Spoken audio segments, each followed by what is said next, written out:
सर्वत्र गोविन्दनामसङ्कीर्तनं गोविन्द गोविन्द इति श्रीमद्भागवतमहापुराणं द्वितीयस्कन्धः पञ्चमोऽध्यायः। अथ नारद उवाच देवदेव नमस्तेस्तु भूतभावनपूर्वज तद्विजानीहि यज्ञानम् आत्मतत्त्वनिदर्शनं यद्रूपं यदधिष्ठानं यत् सृष्टम् इदं प्रभो यत्संस्थं यत्परं यच्च तत्तत्त्वं वद तत्त्वतः सर्वं ह्येतद्भवान् वेद भूतभव्यभवत्प्रभुः करामलकवद्विश्वं विज्ञानावसितं तव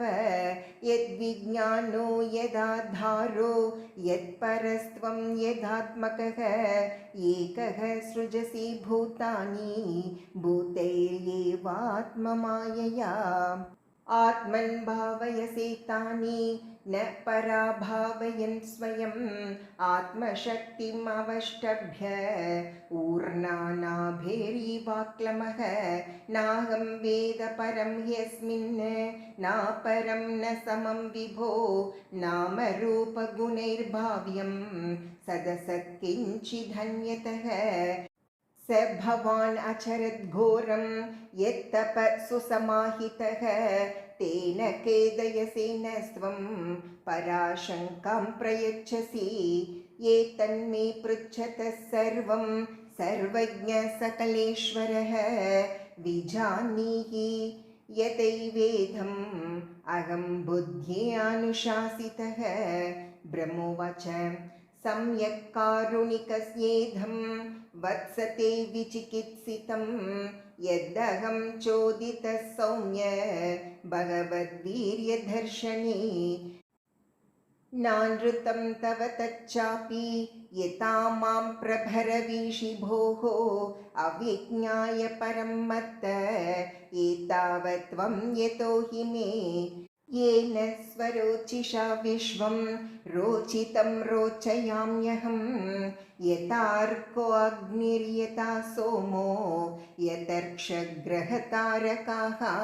तस्मै नमो भगवते वासुदेवाय धीमहि यन्मायया दुर्जयया मां ब्रुवन्ति जगद्गुरुं विलज्जमानया यस्य स्थातुं ईक्षापते मुया विमोहिता विकत्तन्ते ममाहम् इति दुर्धियः द्रव्यं कर्म च कालश्च स्वभावो जीव एव च वासुदेवात् परो ब्रह्मन् न चान्यो अर्थोऽस्ति तत्त्वतः नारायण परा वेदा देवा नारायणाङ्गजाः नारायण परा लोका नारायण परा मखाः नारायण परो योगो नारायण परं तपः नारायण परं ज्ञानं नारायण परा गतिः तस्यापि द्रष्टुरीशस्य कोटस्तस्याखिलात्मनः सृज्यं सृजामि सृष्टोऽहम् ईक्षयैवाभिचोदितः सत्वं रजस्तम इति निर्गुणस्य गुणास्त्रयः स्थिति सर्गनिरोधेषु गृहीता मायया विभोः कार्यकारणकर्तृत्वे द्रव्यज्ञानक्रियाश्रयाः बध्नन्ति नित्यधा मुक्तं मायिनं पुरुषं गुणाः स एष भगवान् लिङ्गैः त्रिभिर्येभिरादोक्षजः स्वलक्षितगतिर्ब्रह्मन् सर्वेषां मम चेश्वरः कालं कर्म स्वभावं च मायेषु मायया स्वया आत्मन्यदृच्छया प्राप्तं विबुभूषुरुपादधे कालाद्गुणव्यतिकरः परिणामस्वभावतः कर्मणो जन्म महतः पुरुषाधिष्ठितादभूत् महतस्तु विकुर्वाणाद् रजः सत्त्वोपबृंहितात् तमः प्रधानस्वभवद् द्रव्यज्ञानक्रियात्मकः सोऽहङ्कार इति प्रोक्तो विकुर्वन् समभूत्रिता वैकारिकस्तैजसश्च तामसश्चेति यद्भिधा द्रव्यशक्तिक्रियाशक्तिः ज्ञानशक्तिरिति प्रभो तामसादपि भूताधेः विकुर्वाणादभुन्नभः तस्य मात्रा गुणशब्दो लिङ्गं यद्रश्रुदृश्ययोः नभसोत विकुर्वाणाद् अभूत्स्पर्शगुणो निलः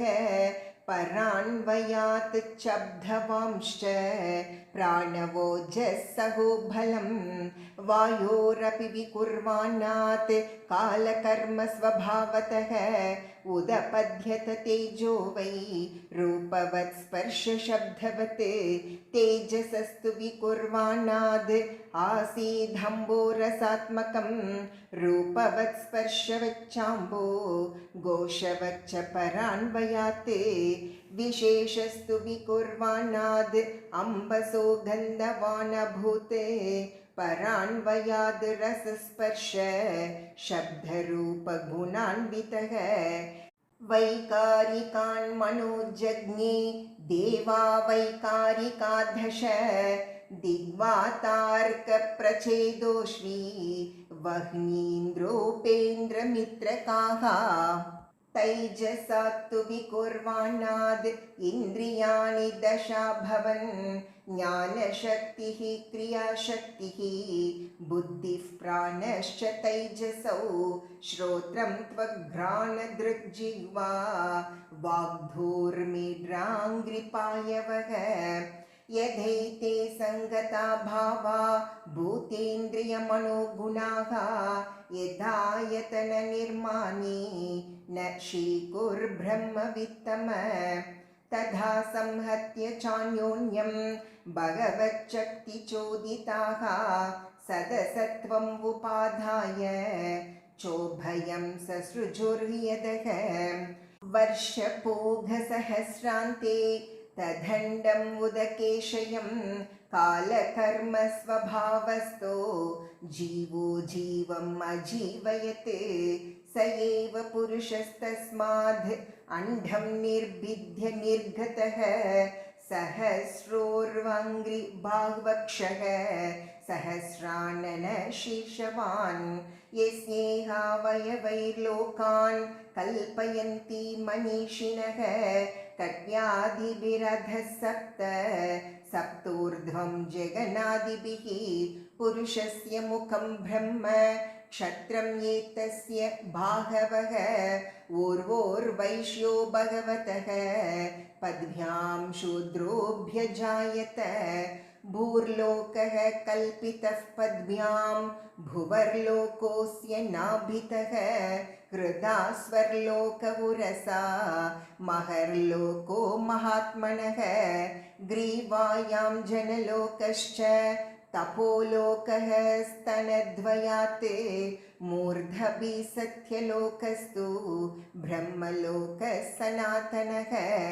तत्कट्यां चातलं क्लृप्तम् ऊरुभ्यां वितलं विभोः जानुभ्यां सुतलं शुद्धं जङ्घाभ्यां तु तलातलं महातलं तु गुल्फाभ्यां प्रपदाभ्यां रसातलं पातालं पादतलत इति लोकमयः पुमान् भूर्लोकः कल्पितः पद्भ्यां भुवर्लोकस्य नाभितः